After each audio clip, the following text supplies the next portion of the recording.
Live from WXOU at Oakland University, it's the GioMoShow.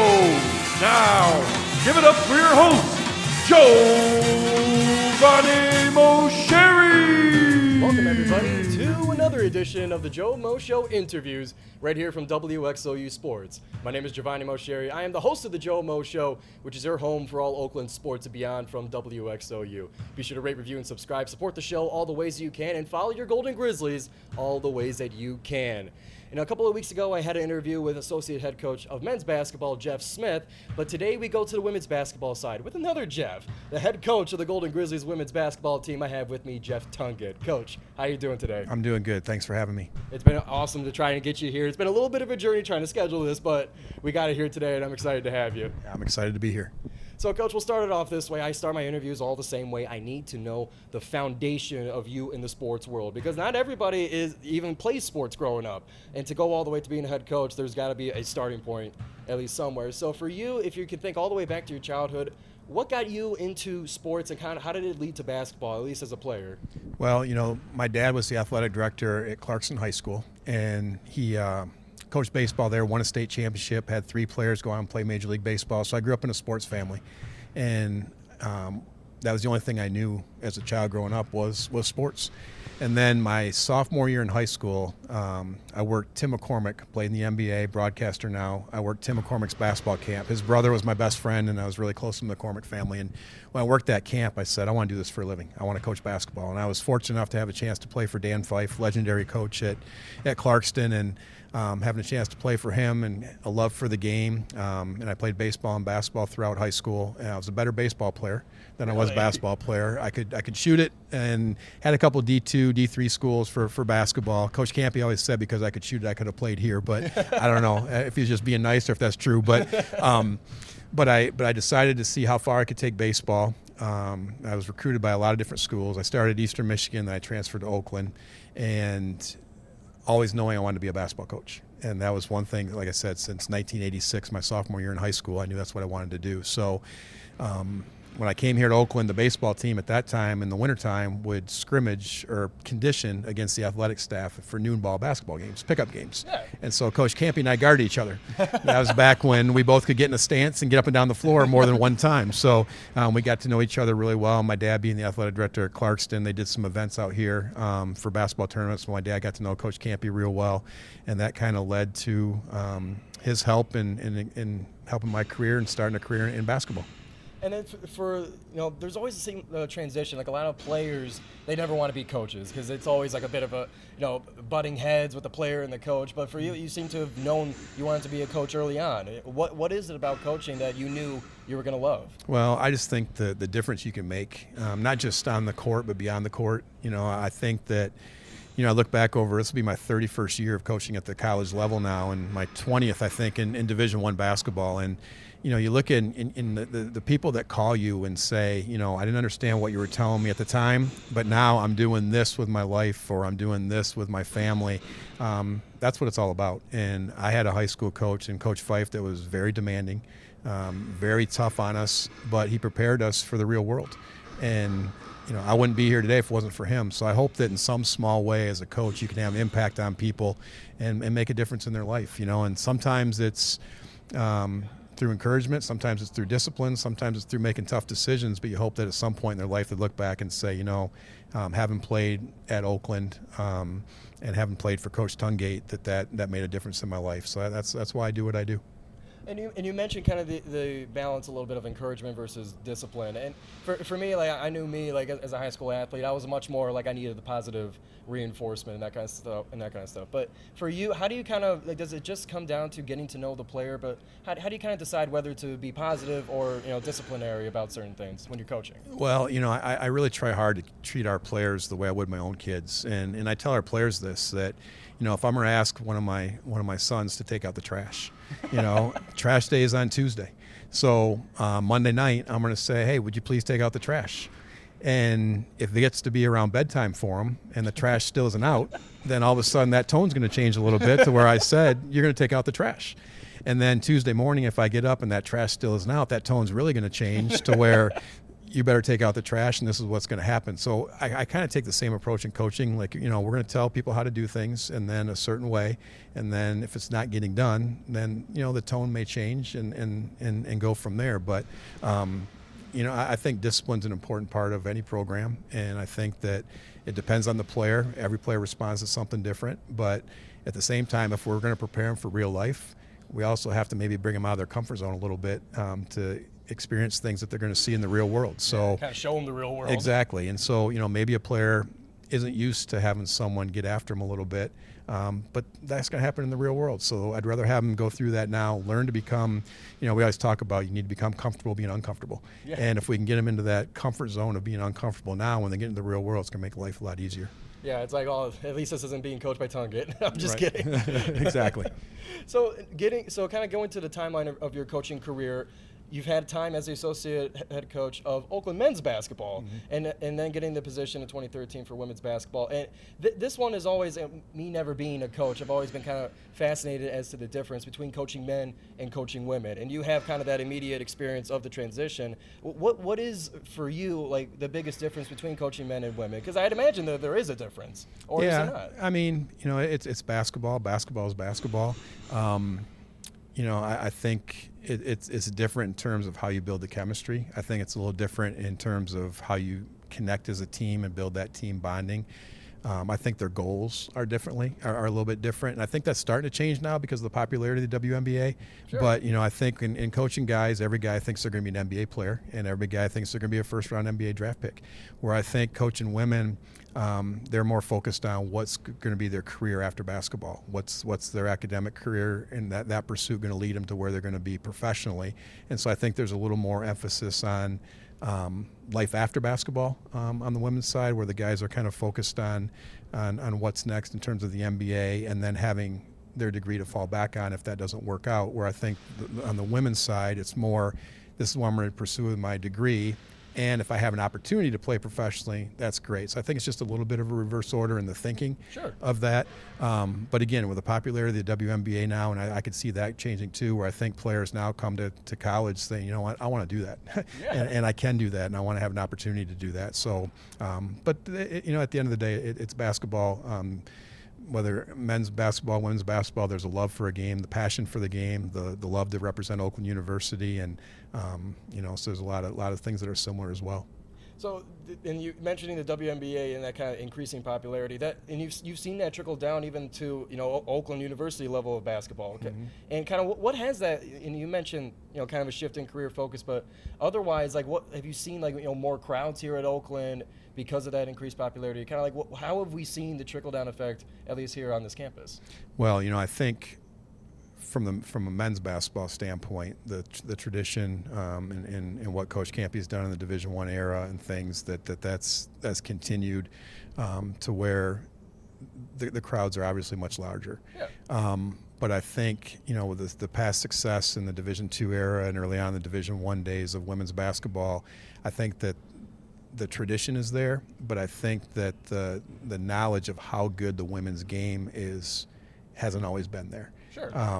And I think that now, because of the popularity in women's basketball, and I tell people this all the time, if you're going to be a women's basketball coach, now's the time. If you're going to be a women's basketball player, now's the time, because the popularity is at an all-time high. And I think now it's to the point where people are curious about, boy, that's a lot of fun. Boy, that's really good basketball. I want to go watch. Yeah. And so I think that that's going to only help us, that when people see, how good women's basketball really is, I think it's only going to help us to where they're going to want to come out and see our team play. And then if we can perform at a high level like I know we're capable, they're going to come back. So now it's on us. So I think the sport is unbelievably popular. It's always been a great product. It's always been very good. It's just not as many people realized it until recently. And now more people are seeing that, to where I want to be a part of that and I want to go watch. Now it's our job to keep them coming back. No doubt. Now, Coach, I want to shift it a little bit more towards your more recent experience here. So for the past couple of years, the seasons haven't gone for you personally the way that you want in terms of, being present there. And I don't want to get too much into the details to the nature of it, but a medical situation has taken you out for a couple of seasons in recent years. And for you, I remember even last year, I was a sideline reporter when we faced Cleary, and it was like 100,000 to 50, and I was surprised to see, like, right after the post game interview, the news came out that you weren't going to be back for the rest of the season, and I gotta imagine, like, that's very tough, and especially to have it happen more than once. So for you, kind of walk me through that kind of experience. I mean, it's got to be tough to be ripped away from the team like that. It's really tough. I mean, I've had 15 years ago, I had a back surgery that got screwed up, and I've paid the price ever since. And but at the end of the day, we were talking earlier, there are so many people who would trade their condition for mine any day. So I'm very blessed. I'm very fortunate that if this is as bad as it's get, I've had a pretty good life. So. It's tough leaving the team. It's tough not being there for the team. When you go on medical leave, you can't have any contact in terms of basketball and with the staff and with the players and things like that. So that part is really difficult, to watch a game on TV and have 1,000 thoughts in your head and not being able to relay those or share those. That's a very difficult thing. Oh, sure. But at the end of the day, it is what it is, and that's the situation I was presented. And if I could go back 15 years ago and have that surgeon do a better job and not screw up the surgery, I certainly would, but I can't go back, and that's the hand I've been dealt, and that's the hand I'm going to deal with. So thankfully I'm feeling good today, and every day I wake up, I'm thankful for a new day, and I'm thankful to have the opportunity to coach the women's basketball team at Oakland University, and it's great to be back with our team and be back around them every day and get a chance to do that. But it's tough. It's tough on everybody. It's tough on the staff. It's tough on the players. There's no doubt it's a difficult situation, but I'm thankful to still be walking and still be coaching here at Oakland.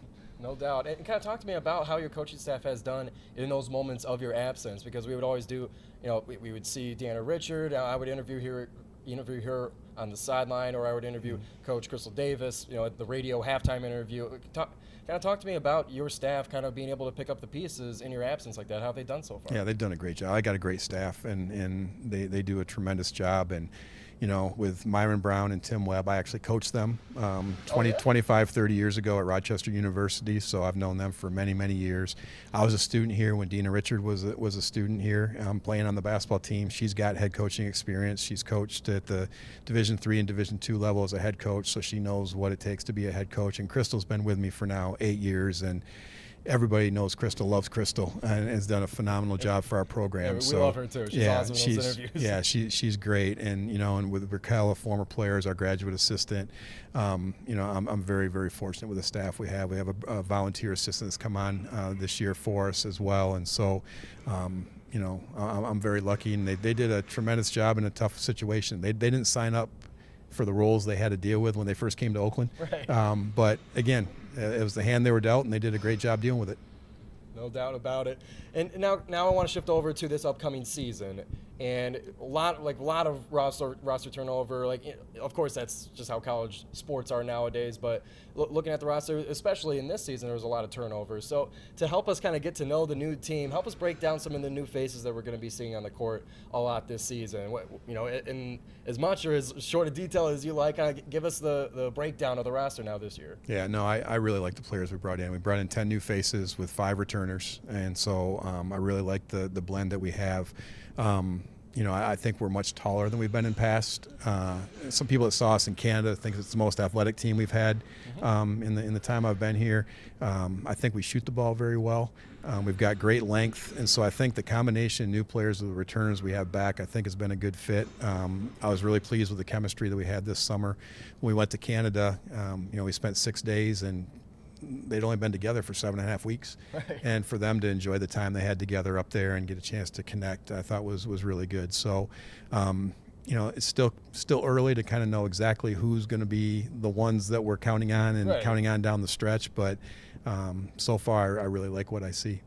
And I got to imagine building that team chemistry like that is very difficult. And, of course, a trip to Toronto would help that. But in kind of those 7.5 weeks, what kind of other things besides the trip can you guys do as coaches to be able to help facilitate that chemistry? You can't make it happen, but what can you do to help make it happen?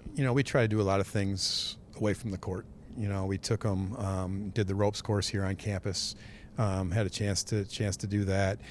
We took them and did laser tag one day, and they had a chance to do that. I know they did some team things together where they did some meals together and things like that. We had some different things as a team. We would go out and eat and spend some time together. I think there's no better way than to connect as a team than over food. So I think that's a great way to bring a team together. So we tried at least once a week to do something away from the court that maybe would bring a little bit of chance to get to know each other, chemistry, and things like that. So, and I think the thing that's been nice is the returners have done a really good job of embracing the new players, and the new players have done a great job of embracing the returners. And so I think that's been a big part of it too. But, it's early, but so far, I think we're definitely headed in the right direction in terms of team chemistry. And what would the goals be for this season? And of course, like there's the clear ones of conference championship and all that kind of stuff. But for you guys, like, what are you looking to see from this team this season? Well, obviously, you play to win a championship, and that's why you do what you do. But I want to see daily improvement, and I think from where we were 8 weeks ago to where we are now, if we can continue that improvement, then the result will take care of itself. I know it sounds coach cliche and everything else, but that's a fact. I mean, if we were, we gave them a couple weeks off since we got back from Canada, August 25th or 26th. We gave them a couple weeks off. We'll start back up in the weight room this week. We'll start on the court next week. And if we can continue to improve what we did this 8 weeks, then we want to be playing our best basketball by March, late February, early March. So what I want to see is just daily improvement, both from a chemistry standpoint, a performance standpoint, execution standpoint. If we can see those things on a daily basis, then I think we'll be in good shape. All right. And one last question, Coach, and this one is I'm going to give you a chance to speak to the people here, those that are thinking of coming to the arena but are a little hesitant, students that are coming out to campus, they haven't been to the arena before. What can you tell them to get them to come to the arena? I'm going to let you talk to the people. You need to come see us play. The arena's got a great environment. It's a great atmosphere, but this atmosphere and environment is only as good as you. And the more students that we have, the better environment it creates, and the better that we can play with that kind of environment, and the better home court advantage it gives us. So I think you're going to like what we put on the floor. I think you're going to like how hard our team plays. They're going to give great effort for this university. They're going to give great effort for you. And for us to take this to where we want it to go, we need you here. And there's no reason that those stands can't be filled. Like I said, right now is the most popular time in women's basketball to be a part of it, and we want you here showing your support to our team, and we're going to do everything we can to give you the type of team that you can be proud of. Well said, Coach. Thank you so much. Thank you so much for coming on to the Joe Show here. I've always wanted to talk to you here because you've always been so nice and cooperative with us at WXOU. So we really appreciate you, kind of giving us access to you and to the team. It's made for a great broadcast for us and a great opportunity for us to grow and learn. So I want to thank you for that specifically. Well, I appreciate all you do for our university and what WXOU does. And our practices are always open, so maybe you need to have a WXOU broadcast live from one of our practices, and that'd be nice. Get the students out here to watch a practice and be a part of the broadcast. I like that idea. I'm going to write that one down There we go. Send it to Gavin, our sports director. Let's do it. All right, Coach, once again, thank you so much for coming on to the Joe Show. If you guys want more Oakland sports and beyond, each week I am your guy. Be sure to subscribe right here on YouTube. Follow me on Instagram at the GioMo Show and stay connected with the show using the hashtag the GioMo Show. So from head coach Jeff Tungate, my name is Giovanni Mosheri, and this has been the Joe Show. We'll see you next week.